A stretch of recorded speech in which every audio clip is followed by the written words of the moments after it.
सासवड शहराच्या अगदी मध्यवर्ती भागात पुरंदरवाड्याच्या बाजूलाच हे एक प्राचीन भैरवनाथ मंदिर आहे। स्थानिक लोकांमध्ये अतिशय लोकप्रिय असे हे मंदिर पहिले पेशवे श्रीमंत बालाजी विश्वनाथ भट आणि दुसरे पेशवे श्रीमंत बाजीराव पेशवे यांच्या कालखंडातील असावं। पुढे अहिल्यादेवी होळकर आणि मल्हारराव होळकर यांनी मंदिराची भव्य तटबंदी बांधून त्याचा विस्तार केल्याचे लोककथा सांगते। 1738-39 मध्ये मराठ्यांनी चिमाजी अप्पा पेशव्यांच्या नेतृत्वाखाली ठाणे ते वसई या भागामध्ये पोर्तुगीजांविरुद्ध जी मोठी मोहीम उघडली तेव्हा त्यांच्या चर्चमधील 2 घंटा ज्या विजयचिन्ह म्हणून आणल्या त्यातील ही एक घंटा या भैरवनाथ मंदिरात आपल्याला पाहावयास मिळते, तर दुसरी घंटा ही जेजुरीच्या खंडेरायाच्या मंदिरामध्ये आहे। मंदिराचं बांधकाम अतिशय रेखीव आणि कोरीव असून विस्तृत असं हे मंदिर पाहावयास अतिशय देखणं असं आहे।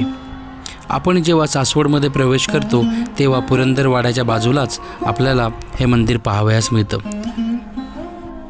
भैरवनाथ हे शिवाचे एक उग्र व भीषण असे रूप आहे। भैरवाला दंडपाणी असंही म्हणतात। भैरवाच्या रूपात शिव प्रत्येक शक्तिपीठाचे रक्षण करतो असं म्हटलं जातं। प्रत्येक शक्तिपीठासोबत भैरवाला समर्पित मंदिर हे असते। श्री काळभैरवनाथ भगवंताविषयी किंवा जन्मकथेविषयी बरेच लोकांना माहिती नाही। एकदा श्री ब्रह्मदेव आणि विष्णुदेव यांच्यात मायेमुळे आपण या जगात सर्वश्रेष्ठ आहोत असा गर्व उत्पन्न होतो।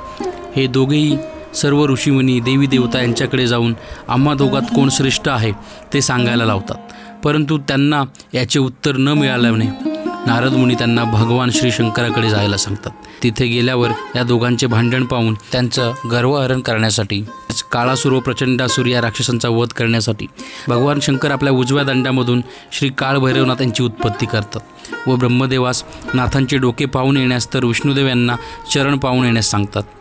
जो आधी येईल तोच श्रेष्ठ असे सांगतात। इकडे विष्णुदेव चरण पाहण्यासाठी सप्त पाताळात जातात तरी त्यांना चरण दिसत नाही। ते प्रामाणिकपणे येऊन भगवान शंकर यांची माफी मागतात। तसेच ब्रह्मदेव देखील नाथांचे शीर पाहण्यासाठी जातात, परंतु त्यांनाही शेवट सापडत नाही। परंतु येताना ते कामधेनू व केतकीच्या झाडाचे फूल या दोघांनाही मी शीर पाहिले आहे अशी खोटी साक्ष देण्यासाठी घेऊन येतात व भगवान शंकरांना सांगतात की मी शीर पाहिले व दोन्ही साक्षी आणल्या आहेत। त्यांचा हा खोटेपणा भैरवनाथ यांना सहन होत नाही व करंगळीच्या नखाने ब्रह्मदेव यांचे ते शीर उडवितात। नंतर या दोघांचे गर्वहरण होते। मग हे ब्रह्महत्येचे पातक घालवण्यासाठी ते काशीला येऊन वास्तव्य करतात। श्री काळभैरव यांनी मृत्यू, देवराज इंद्र, ब्रह्मदेव, नृसिंहदेव, भगवान विष्णू यांचं गर्वहरण केलं होतं। लोकांनाच काय तर साधू योगीजनांना देखील त्यांचा अभ्यास होऊ शकला नाही।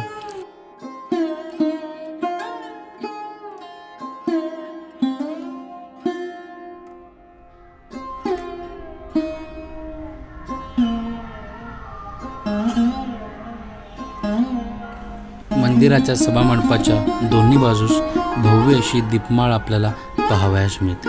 तसंच डावीकडच्या बाजूने आपण पुढे जात राहिलो तर आपल्याला निरनिराळे संत व देवी देवतांचे फोटो तसेच मूर्त्या आपल्याला पाहावयास मिळतात।